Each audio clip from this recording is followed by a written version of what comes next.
Grail returns in Wonder Woman issue 31. In rural Oregon, Hercules, going under the name Paul Jackson, stops in for supplies before heading back up the mountain to his secluded home. Late that night, Hercules begins his work, cutting down trees in the forest. It's not long before Grail arrives, attacking the god, demanding that the old god give his life force for the new god and her father, Darkseid.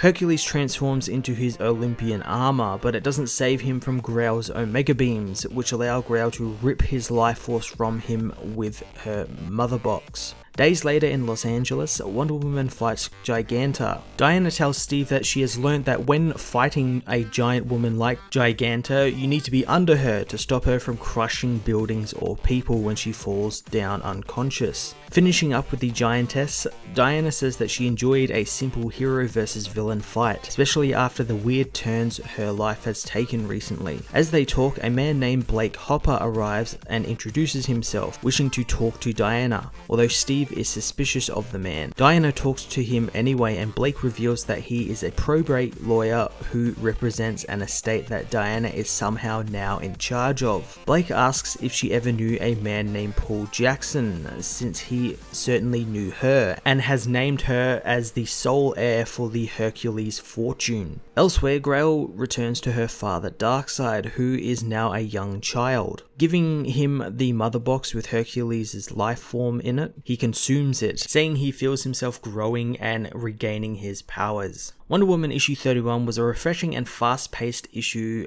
in this Darkseid War follow-up story that really barreled through the first part of the story quite fast. Probably a little bit too fast for my liking. I did, however, enjoy its setup of what was happening in the first few pages. You know, you find out Grail is back and she's helping her father regain his powers. It's pretty simple stuff. Diana also kind of echoes a lot of what I guess us readers are probably thinking, with this issue being kind of a palate cleanser from the previous 30 issues, whereas this one's a bit more of a simple hero versus villain story, which is always enjoyable. They're always a really good read. I'm going to give this issue an 8.5 out of 10.